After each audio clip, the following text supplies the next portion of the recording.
Welcome back to Macabre London's Abhorrent Advent Calendar. As you'll be aware if you already joined me for the past 5 episodes, I'm counting down the days until Christmas, but not in the usual joyful way you may expect. Instead, I'll be telling you 24 gruesome stories until we hit Christmas Day, when you'll receive a full-length episode of Macabre London as your hideous Christmas present from me to you. In episode 5, we learned about the terrifying tradition of Krampus, and how he's a real modern-day terror in the Alps. After the peril of yesterday, I thought we should calm things down a notch, and let you in on a few secrets about the big man himself. Today is St. Nicholas Day, a time for presents and joy for children. However, it's not going to be all sweetness and light, as there are a few dark tales to be told. Join me as we open door number 6 and discover the history of St. Nicholas.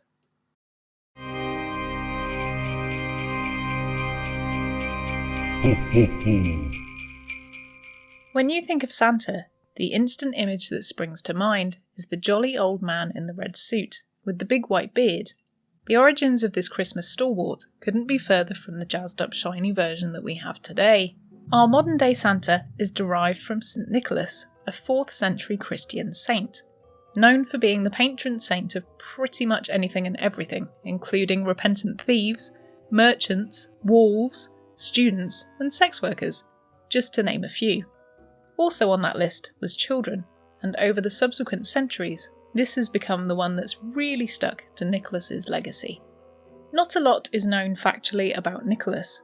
Many of the legends that have grown up around his name are highly doubtful, being that he wasn't even really written about until 200 years after his death.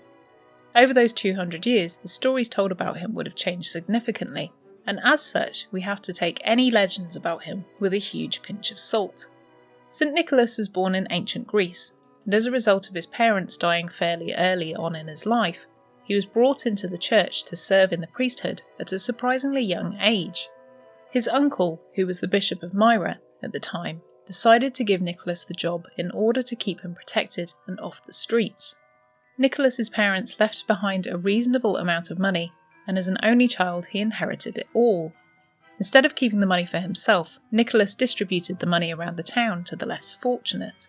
This led him down a path of righteousness, but he also knew what it was like to suffer through hardships himself, something which many privileged people in the church didn't have any first-hand experience of. This led him to becoming compassionate to others' struggles, giving him the foresight to help people when they needed it.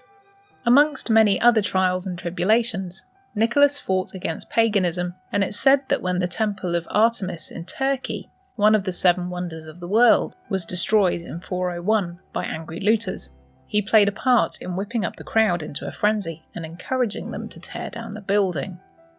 Another legend says that a poor father who had lost everything went to St. Nicholas and told him that his daughters were soon to be sold to a brothel so they could all survive.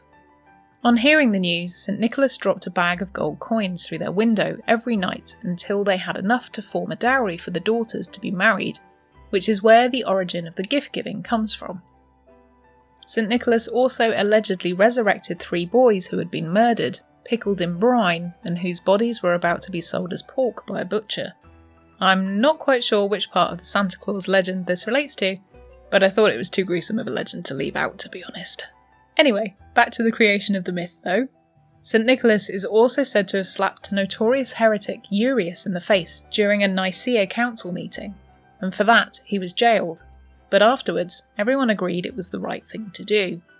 When 3 young soldiers found themselves at risk of execution for crimes they didn't commit, St. Nicholas stood up for them and managed to overturn their conviction, saving the 3 men, thus finding out who's naughty or nice. This all still sounds quite a way off from the American version of Santa we all know and love today, and you'd be correct in thinking we're not quite there yet. Over the years, St. Nicholas evolved into Sinterklaas, who was a Dutch paganised version of the saint.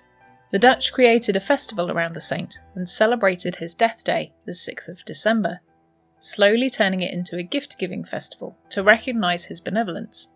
The arrival of Sinterklaas is still a yearly event which is televised as St. Nick arrives on a boat in a port somewhere in the Netherlands or in Antwerp in Belgium. Before the reindeer were a thing, St. Nick would ride around on a white horse, going from house to house, delivering little presents for the children. Kids would leave their shoes out by the fire and leave a gift for Santa Claus's horse stuffed inside them, such as an apple, a carrot, or some hay, and a bowl of water to make sure he had a drink to wash it down with. In return, kids could expect to receive pastries stuffed inside their shoes, or if they were really lucky, a large chocolate letter for the first letter of their name. If the children were bad, then they could expect a gift from Santa Claus's friend, Zwarte Piet, which translates as Black Pete. But as that's a tradition the Netherlands is trying to stop, and rightly so, I'm not going to talk about it anymore here, or to pay it any more mind. Fast forward a few hundred years, and the Americanized Santa blossomed as a result of two men from New York. But I think I might just save that story for another door. Thank you for joining me for door number 6 of the Macabre London Abhorrent Advent Calendar. This is just a taster of the legend of St. Nicholas, so if you want to find out more, as usual, I'll leave a list of my sources below so you can check out more info if you're so inclined. I'll be back tomorrow with door number 7, so make sure you join me then. Please like, comment, rate, review and subscribe on whatever platform you're enjoying this on, and come and say hi on my social media. If you'd like to help support the show, then you can do so by signing up to our Patreon, buying a gift from the Amazon wishlist, or making a one-off donation via the Acast supporter link. The links for all of these are in the show notes and the description. Thanks for joining me, I've been Nikki Drees, and I'll see you for door number 7 tomorrow.